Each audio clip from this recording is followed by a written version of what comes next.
para que conozcas cómo funcionan nuestras comunidades, para que te enteres qué sucede dentro y fuera de nuestra institución. Llegó el momento del buen vivir. Un espacio para los jóvenes, los territorios y las relaciones sociales. Un programa radial de trabajo social y de la Facultad de Ciencias Sociales y Humanas.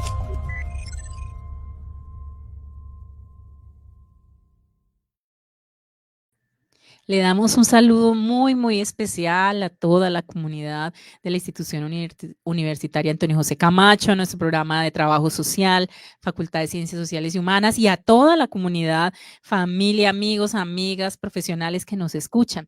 Gracias por estar aquí en Buen Vivir. Buen Vivir, esta buena nueva que trae el programa de trabajo social. Hoy les damos pues ese saludo tan especial. Saludamos también en radio a Fernando Pérez, nuestro director de radio, en control de máster a Eliana Acevedo y a Diego Trujillo. Gracias a ellos también hacemos posible este espacio. Hoy, como lo venimos trabajando, ustedes saben, cada vez reflexionando un poco más acerca de eso que es buen vivir, ¿sí? Justo en una sociedad, en un mundo donde lo que predomina quizás es una visión de desarrollo, ¿cierto? De estar bien con los atributos que nos da un tipo de sociedad más cruzada, ¿cierto? Por los alcances económicos, por el tener antes que el ser, y buen vivir viene a querer un poco traernos algo distinto allí. Entonces, hoy estaremos en este proceso. Quien les habla, la profesora Tamara Rosa Calvache González, vinculada al programa de trabajo social. Y recuerden, los invitamos a participar en la fanpage, en las redes sociales de nuestra emisora, escribir, compartir el programa y déjenos ahí sus aportes. Voy a darle la bienvenida y les quiero presentar a un compañero docente del programa que viene a introducirnos, digámoslo así, en Buen Vivir con un tema que es supremamente prioritario, necesario que en Colombia y en región lo trabajemos. Y es precisamente porque este mes estamos en un mes que se orienta, una semana, un día, que se orienta al tema de la paz, que no queremos que se convierta en un tema cliché, ¿cierto?, en Colombia, sino que se convierta en una realidad. Entonces, para eso, primero les voy a presentar a David Fernando Erazo Ayerbe. Bienvenido, David, es un gusto que estés aquí con nosotros y qué rico que estés acá en el programa.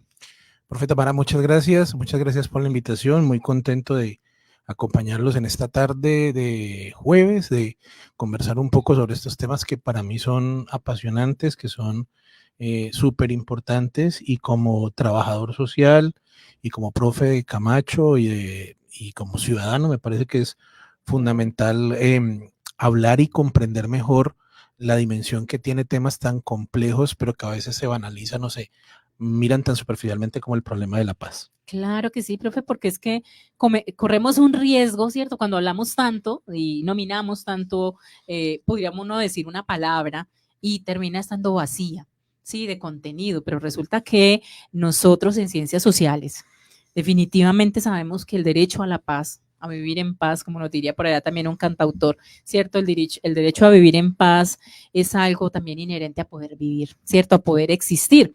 Allí entonces les quiero presentar al profe David Fernando Erazo Ayerbe. Quiero contarles un poquito de su perfil. Él es trabajador social, egresado de la Universidad del Valle. Él es especialista en teorías, métodos y técnicas en investigación social. Él es magíster en historia y está haciendo un doctorado en estudios para la paz, ¿sí? Ahora nos va a contar cómo es eso. ¿Será que va para otro país? ¿Estudia cómo? ¿Dónde será que hay eso tan exótico, tan interesante, sí? Pero bueno, quiero sumar que el profe tiene un énfasis profesional en procesos comunitarios de desarrollo, estructurando conocimientos, experiencias en el área de trabajo social con grupos, ¿sí? Definitivamente con organizaciones sociales, planificación participativa, pedagogía social, investigación social aplicada, resolución de conflictos, ciudadanía y convivencia, pero particularmente en temas asociados al joven, a la juventud, a la niñez, a los derechos humanos y a la atención psicosocial a víctimas del conflicto armado y en esencia ya no lo dijo, a la construcción de paz. Cuéntanos un poquito, profe David, ¿cómo llegaste tú a este énfasis tan interesante con un tema que quizás algunos dicen, eso para qué le botamos corriente a ese tema? No, yo creo que la vida lo va llevando a uno por estos caminos. Yo pues estudié trabajo social y parte de mis decisiones para estudiar trabajo social tuvieron que ver en su momento con el entorno, con lo que uno vive, con ser ciudadano de una ciudad tan complicada como Cali, pero además yo soy de los barrios populares, de la Comuna 8, de hacia el centro de la ciudad, y en esas medidas, pues nuestras realidades en esos territorios son complejas. Claro. Entonces termina uno pensando en la posibilidad de hacer cosas, de formarse, pero también cómo puede, a partir de lo que uno hace, trabajar en función de ayudar a resolver en parte esas necesidades y en parte esos problemas que existen. Y durante mi formación académica, durante mi pregrado, me interesó mucho o me acerqué mucho a los temas del conflicto, a los temas de la violencia. Los profes con los que yo estudié son de esos grupos de profesores de las últimas generaciones que llamaron en Colombia los violentólogos. Claro. Entonces yo tuve la posibilidad de ver algunas clases con parte de esos violentólogos de la Universidad del Valle, a los que les aprendí muchísimas cosas sobre la violencia, sobre el conflicto, y luego salí a trabajar, a ejercer profesionalmente, y casi que en ese ejercicio profesional he estado todo el tiempo vinculado a temas asociados a, pues siempre a los problemas sociales, lo que hacemos los trabajadores sociales, pero sobre todo esos problemas sociales que tienen que ver con la violencia, con el conflicto, con la violación de derechos humanos, y nos hemos ido formando en la práctica y en la academia desde ahí. En algún momento estudiamos, participé de un grupo de investigación hace mucho tiempo, donde estudiamos y nos volvimos expertos en desplazamiento forzado. Incluso montamos una cátedra sobre atención al desplazamiento forzado, una de las primeras cátedras virtuales que tuvo la Universidad del Valle, de 20 años más o menos, y nos fuimos viendo la necesidad en la práctica de que no solamente la violencia y el conflicto, pues eso es importante entenderlo, pero ¿para dónde vamos con eso? Claro. Y esa pregunta lo lleva a uno a pensar en opciones para superarlo, y ahí aparece como el panorama de la paz. Y hace unos 5 o 7 años quizás empezamos a hacer lo que los españoles llaman el giro epistemológico, que es una cosa dificilísima, porque los que nos criamos en el conflicto y nos formamos en la violentología, voltear la mirada hacia la paz es difícil. Nosotros vemos problemas, vemos conflictos, vemos luchas, vemos enfrentamientos, pero a veces nos cuesta muchísimo ver las posibilidades de paz que existen, ¿no?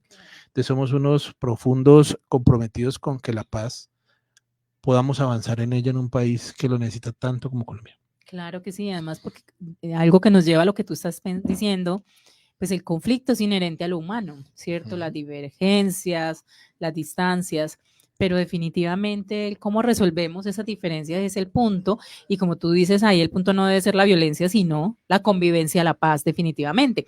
Pero allí, David, ahora lo que tú contabas algo, y para empatar con nuestra primera sesión, es que tú estás diciendo desde que yo estaba en la universidad, discúlpame, te lo digo así, tú eras ahí muy joven, ¿cierto? Estabas muy sardino. ¿Cómo es eso que en vez de estar pensando en otras cosas de, no sé, distracción, de cosas chéveres, de solamente eso, igual descubres, ¿cierto? De enfocarte a todo esto, y lo digo también porque estamos en una universidad y tú sabes que a veces uno como estudiante hasta que se encuentra, ¿cierto? En esas pasiones teóricas, interventivas, hasta ahí es que uno empieza a desarrollar esa maestría de uno como profesional. ¿Cómo viviste tú eso? No, yo creo que tuve unos excelentes profesores, unos referentes muy importantes, de esos profes que le voltean la cabeza a uno en primero, en segundo semestre, uno empieza a pensar cosas que nunca en la vida lo hubiera podido preguntar. Sí.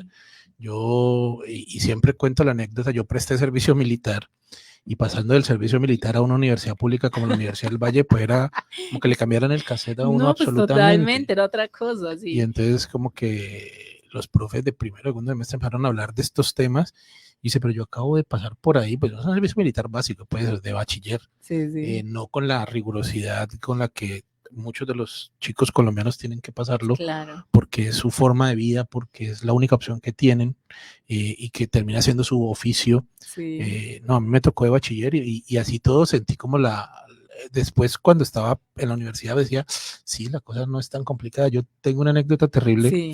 y es que durante mi servicio militar, yo para el servicio militar en Cali, fue el último año del gobierno de Samper. Sí, creo que fue Samper. No, bueno, no me acuerdo. Y nos tocó la masacre de Patascoy. Pues a mí no me tocó la masacre. Sí, claro. Pero Era el hecho sí. Al cantón militar de Nápoles llegaron los muertos y los calcinados de la masacre. Y yo estaba como haciendo nada ese día y me tocó, pues fue una orden, ayuda a bajarlos del helicóptero. Y me tocó bajar esas bolsas. Y recuerdo mucho que fue muy duro. Claro. Yo no entendía, pues, a uno nunca le dicen nada, yo creo que pues era un soldado normal. Y nos llevaron a hacer ese ejercicio. Luego yo entendí en la universidad lo que había pasado, logré dimensionar y yo dije, ¿cómo así que todo esto también está pasando en Colombia? Y además porque fueron los años, finales de los años 90, eso es donde el auge de la guerra se incrementó, y se incrementa el conflicto paramilitar y el narcotráfico, y eso pues implicó muchísima cantidad de muertes y tensiones, y muchas cosas que la gente no lograba entender y dimensionar. El susto es generalizado, el horror es generalizado, pero la comprensión y sobre todo las salidas a esos asuntos no son tan claras para un colombiano promedio. Y creo que ahí fue donde ese tipo de cosas, ese tipo de situaciones lo van conectando a uno como con estas lógicas. Claro, y afortunadamente te conectamos para acá y tuviste esta experiencia que es muy distinto, y como tú dices, aún viviéndola, tienes una percepción desde el rol que estabas, pero desde otra orilla, cierto, se ve distinto, y es lo que tendríamos que pensar todas y todos cuando juzgamos y decimos a estas personas por qué se quieren revictimizar toda la vida o quieren sacar partido hablando de las víctimas, pero cuando realmente nosotros no tenemos una comprensión clara del fenómeno. Allí yo te preguntaba por la juventud. Te invito a que introduzcamos a Juventud Pro precisamente y seguimos hablando del tema. Vos sabés quiénes somos, ¿verdad? Porque somos alegría. Porque somos diversidad étnica. Porque somos diversidad de género. Porque somos movimiento y cambio. Porque somos transformación social. Somos Juventud Pro.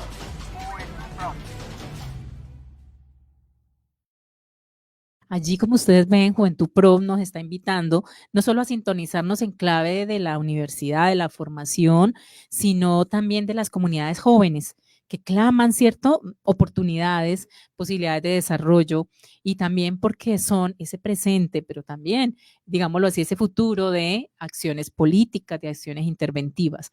Allí entonces recordaba ahora que la ONU nos designó el 21, ¿cierto?, de septiembre como el Día Internacional de la Paz. Y nosotros hemos venido trasegando ahí después de un país que ha vivido muchos años en conflicto, ¿cierto, David? No estaríamos hablando solo de 50, 60, yo diría que mucho más allá, ¿cierto? De toda la experiencia que nosotros hemos tenido.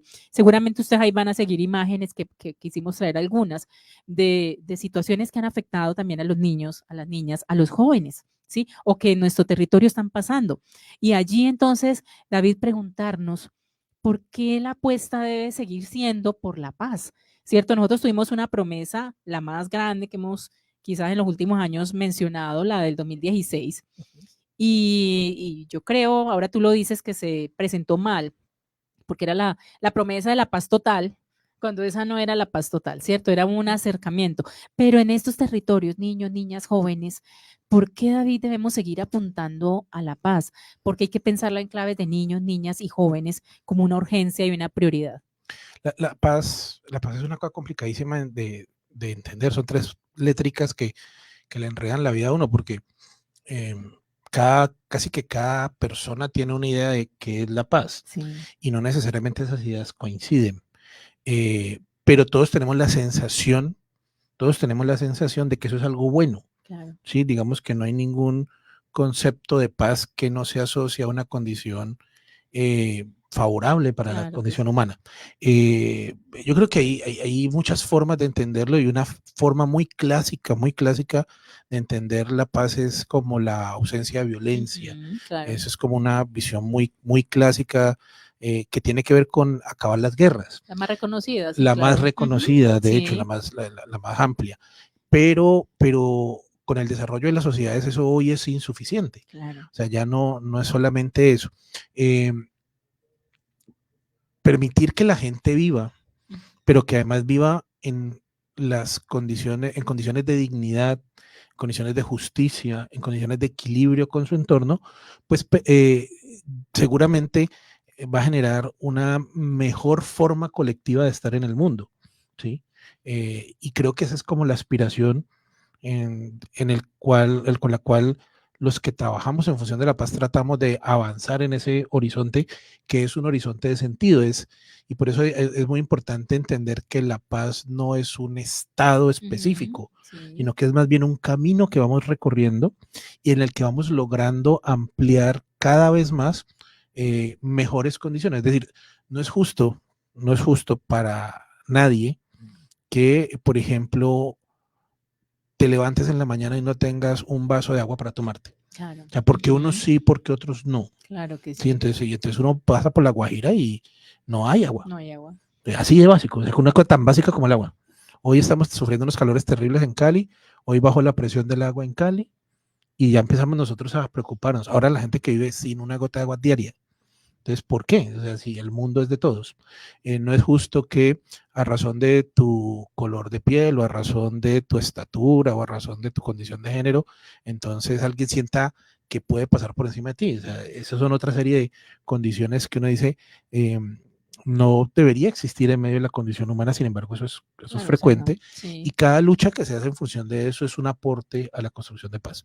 Creo que en el caso de los jóvenes, pues es muy importante porque los jóvenes como grupo social pues dinamizan el desarrollo de la vida, el desarrollo de las sociedades contemporáneas. Hoy los expertos en estos temas dicen, hoy el mundo es un mundo juvenilizado, es decir, un mundo de jóvenes, son los que ponen la batuta. Ya no funciona como hace 50 años, donde los jóvenes tenían que esperar el relevo generacional, tenían que esperar a ser adultos para empezar a participar de la sociedad. No, hoy, por allá lejano, ¿no? O no, hoy los jóvenes definen la sociedad y la definen en términos económicos, políticos, sociales, culturales, y más bien los otros grupos sociales van quedando como a la retaguardia de lo que los pelados inventan. O sea, hoy hay gente muy dura, muy tesa, haciendo cosas muy complejas, todos estos temas de las inteligencias artificiales y tal, pues el mayor o los que más, los más viejitos son de 30 años y entonces los que ya pasamos por ahí nos vamos sintiendo un poquito atrás. Entonces, garantizarle a estas poblaciones esa condición de igualdad, esa condición de bienestar, para que puedan, a propósito del programa Vivir Bien, tener un buen vivir, que implica pues todas sus condiciones y derechos, son aportes a la construcción de paz. La paz habría que pensarla más allá de solamente callar los fusiles, que es importante, es necesario en un país como el nuestro que ha estado en guerra, pero que no logra ser suficiente. No logra ser suficiente para la cantidad de necesidades que tiene la gente, que tienen los muchachos y que tenemos como sociedad y que necesitamos recomponer. Hoy hay que pensar la paz en Colombia en términos del desarrollo, hay que pensar la paz en términos de la justicia social, hay que pensar la paz en términos del acceso a la resolución de las necesidades básicas, pero también hay que pensar la paz en términos de la reconciliación. Creo que esos son como aspectos que uno podría empezar a revisar. Claro, y que mientras no lo concibamos así, va a haber insatisfacción, va a haber la persona que va a sentirse con mucho malestar, digámoslo así, por decirlo menos, ¿cierto? De haber vivido ciertas condiciones que le han oprimido, ¿cierto? Que le han hecho daño. Yo recuerdo, David, en la época del estallido social que se mencionaba hacia acá, muy para nosotros, muy cercano, ¿cierto? Aquí en Cali, en el Valle. Yo recuerdo mucho después ahí sí haber visto a empresarios que salieron a rasgarse las vestiduras y decir, sí, claro, es que tienen necesidades, ¿no? O sea, vieron a descubrirlo después de mucho tiempo, de que sí habían necesidades y que si yo tengo, como tú lo dices, desde las básicas, ¿cierto? Desde las necesidades básicas insatisfechas, porque no tengo garantizada alimentación, un acceso a educación, a trabajo, etcétera, pues entonces crece un ser humano con mucho malestar. También algunos logran superar, dirían algunas teorías psicológicas, lo básico y trascender, pero eso no es tan sencillo en la medida en que yo tengo unas necesidades allí latentes. Y tampoco son la mayoría, que tristemente en este país. Sí. Si fueran la mayoría, uno dice, bueno, el esfuerzo individual vale, es importante, es necesario, pero es que eso no pasa en la mayoría de los casos. Si Claro. pasara en la mayoría de los casos, estaría Sí, bien ese argumento. claro, claro que sí. Es por eso, porque la diversidad del ser humano nos invita a pensar que todos necesitamos diferentes acciones. Y es allí donde quiero que veamos, David, aquí empezando la sesión nuestra de Pacífico en voz alta, una sesión, tú sabes, muy de nuestras entrañas, y que sigamos hablando del conflicto en clave de región. Pacífico en voz alta. ¿Sabías que somos regiones?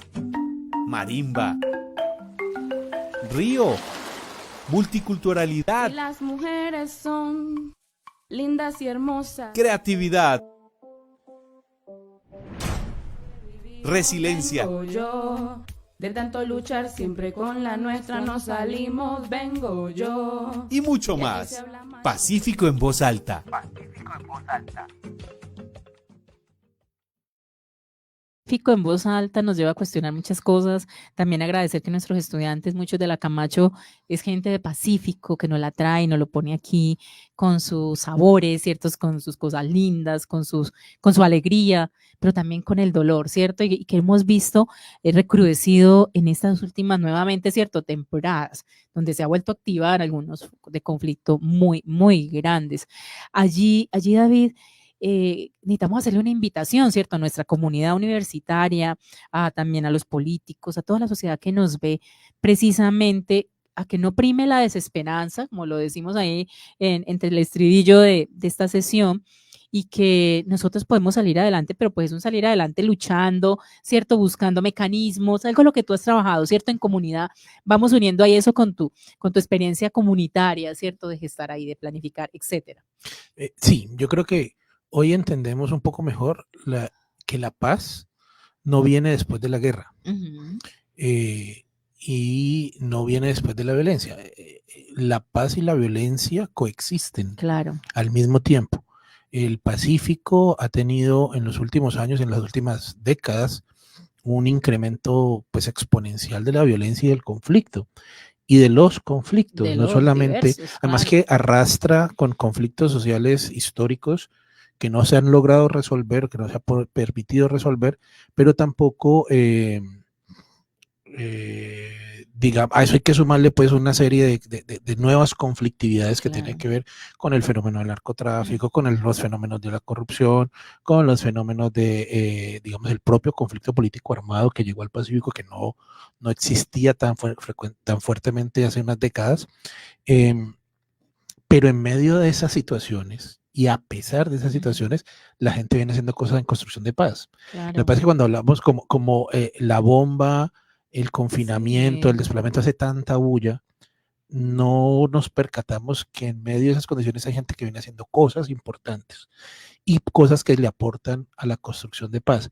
A veces la negociación con los grupos armados, con las comunidades, por ejemplo, eso pasa en el Pacífico, para protegerse a sí mismos y para poner también unos límites al conflicto, a la guerra. Claro. Las alternativas culturales, por ejemplo, los muchachos que participan de los grupos culturales, de los grupos de danza, de los grupos de teatro, en medio de condiciones terribles, pero Claro. que Están la creando. caminan Sí. y que utilizan ese tiempo de manera creativa, pues es fundamental, porque en últimas esos son otros escenarios de sociabilidad donde la cooperación, la ayuda mutua, donde la fraternidad Ujú. son la apuesta, y eso es lo que nos ayuda a ir construyendo paz.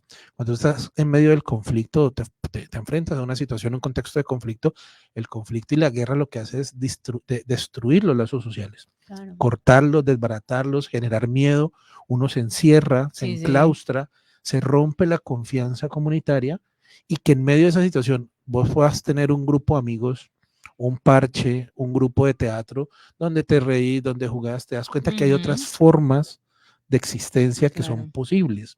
Esas son aportes y esas son apuestas por la construcción de paz.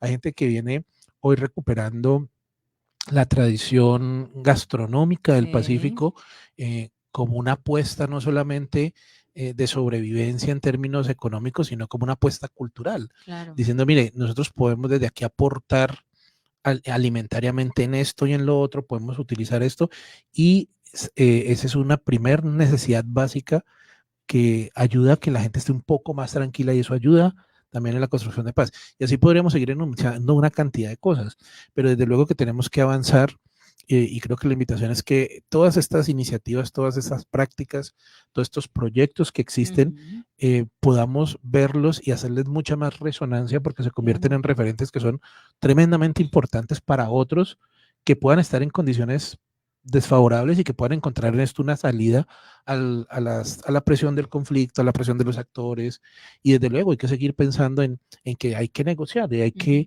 entrar a resolver una serie de condiciones de seguridad humana, no solamente de seguridad física, sino en general de las necesidades básicas y tal, que las personas, para que las personas, los pueblos, las comunidades puedan tener mayor tranquilidad. Y ese es un gran aporte a la construcción de paz. Buena parte de la gente siente que la tranquilidad en su seguridad es a lo que definen como paz. Claro. Y allí es fundamental que los gobiernos, que los actores locales, que los políticos, que los grupos sociales, y tú lo decías ahora con los empresarios, también puedan revisar y puedan efectivamente hacer su aporte. Yo creo que el estallido nos deja una gran lección. Sí. Y eso es lo que un señor muy famoso de La Paz que llama Juan Pablo Lerash, llamaba eso las conversaciones improbables. Si los diálogos improbables le llama Lerash. ¿Cuándo iba a ver a uno en esta ciudad a las grandes familias, como le llaman a los cacaos de la ciudad, sentados debajo del puente de la luna hablando con los muchachos de barrio, de ahí el Calvario? Nombrándolos, no solamente diciéndoles delincuentes y vándalos, sino... No, sentados ahí tomándose una aguapanela o un sancocho hecho por los muchachos ahí. Y eso lo vimos en el estallido, eso es un diálogo improbable. Es un diálogo improbable que se permitió, y permitió que yo tuve la posibilidad de participar en uno de esos proyectos con una fundación grande de Cali, una Compro Pacífico, una cosa así grande, que trabajó mucha gente, muchos muchachos, y en serio fue como un acto de conciencia, de acerquémonos, y creo que eso ha permitido un avance importante en ese diálogo, y muchos pelados lograron resolver muchas vainas ahí.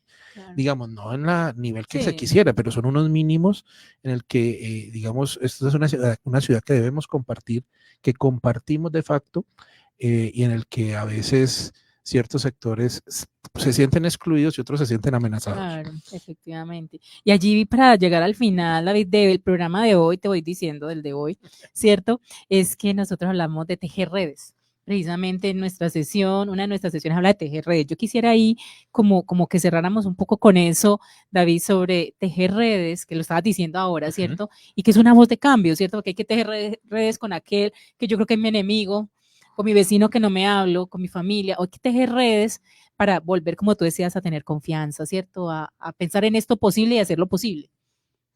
Sí, yo creo que una ciudad como Cali, que desafortunadamente esto hay que seguirlo diciendo, tuvo un momento terrible durante los años 80 y sobre todo los 90, donde buena parte de la base económica, social y política, pues la movieron las mafias y la sustentaron las mafias, y cuando las mafias acaban, Cali se desbarata, ¿sí? Y de ahí no nos hemos podido volver a levantar. O sea, tú revisas y no ha habido posibilidad. Y los conflictos se han incrementado y se han profundizado. ¿Quién nos saca de esta? Claro. Y creo que la gente está esperando un gran líder que llegue a salvarnos. Y parece, y otros creemos que la cosa no funciona así. Creemos que es con el otro, es entre todos, es entre varios, entre los distintos, considerando que somos muy distintos, considerando que aquí, que Cali no es Cali, sino que Cali son muchas Calis. Y que esas Calis tienen que conversar. Esos son esos diálogos improbables. Pero esas tienen que conversar en función de un horizonte común, ¿sí? Algunos han llamado a eso la caleñidad, puede parecer a veces odioso, en alguna medida excluyente, porque no todo el mundo es caleño y no todo el mundo se siente de Cali, pero esta es una ciudad que acoge, esta es una ciudad que recibe mucha gente. Y en esa medida, ¿cómo logramos conectar entre unos y otros? Y habrán diálogos más difíciles y habrá diálogos más fáciles de resolver, pero en general ese momento del diálogo, esa conexión desde el diálogo, pues es importante para una meta común de ciudad. Que que recoja las diferencias, que recoja las múltiples formas de ser y estar y de participar de la ciudad. Hoy hay fenómenos en Cali que uno dice, sí se puede. Claro. El fenómeno del bulevar, por ejemplo, que en torno a la salsa está juntando una cantidad de gente de todo tipo. Es interesante revisarlo, es interesante estudiarlo, pero también hay que tenerle el ojo puesto porque así como favorece el encuentro, también se puede convertir en un momento de desenfreno y de estallido de otra serie de condiciones y conflictos que seguramente hay que estar prevenido un poco frente a eso. Pero son espacios que efectivamente existen y que son espacios que podemos promover, son espacios de ciudad y ojalá la ciudad pues pueda albergar a todos sus ciudadanos y no hacerlo de manera excluyente. Eso de parte de las voluntades mutuas y del encuentro entre los diversos. Y allí, profe David, nos tenemos que cerrar lastimosamente por hoy, pero darte las gracias, pero también la invitación a todos nuestros estudiantes, profesionales, amigos y amigas de Buen Vivir, para que pensemos que es con eso que tú dices, con el diálogo, ¿cierto? Es gestando posibilidades de encuentro y de mejores condiciones de vida para todas y todos nosotros, que podamos realmente seguir este camino que tú decías de paz y hacerlo una realidad. Como dicen algunos, no es una paz perfecta, no lo será, pero vamos a seguir hablando de este tema. A propósito, David, pues te agradezco mucho que estés aquí, espero que te hayas sentido bien, que quieras volver a Buen Vivir. Claro que sí, no, muchas gracias, muy amables por la invitación, muy rico el espacio, yo creo que esto da para conversar muchas cosas, creo que no solamente el diálogo, la cultura de paz, la ciudadanía, los derechos, una cantidad de cosas que hacen parte de esas formas como pensamos el buen vivir y que ojalá podamos seguir conversando y lo que podamos aportar y ayudar con todo el gusto y con toda la disponibilidad. Y así será, David. Muchas gracias por estar con nosotros. Entonces hoy los despedimos diciendo que quedamos otra vez en puntos suspensivos porque este tema amerita que sigamos lo sigamos trabajando. Tenemos que seguir avanzando hacia la construcción, ¿cierto? De espacios de paz, de reflexión, de formarnos y para eso está Buen Vivir. Recuerden, Buen Vivir, el programa de trabajo social de la Facultad de Ciencias Sociales y Humanas. Les agradecemos mucho estar con nosotros y esperen que vienen más cosas interesantes. Déjennos sus aportes y nos despedimos de ustedes. Esto no funciona porque no queremos lo nuestro. Dejemos la indolencia ante nuestras realidades. Cuando nos decidamos a participar e impulsar el cambio, no dependeremos de los demás. ¿Acaso importa de dónde eres o el color de tu piel? Lo que importa es tu valentía para superar las limitaciones impuestas. Me duele mi tierra, me duele el río que contaminamos.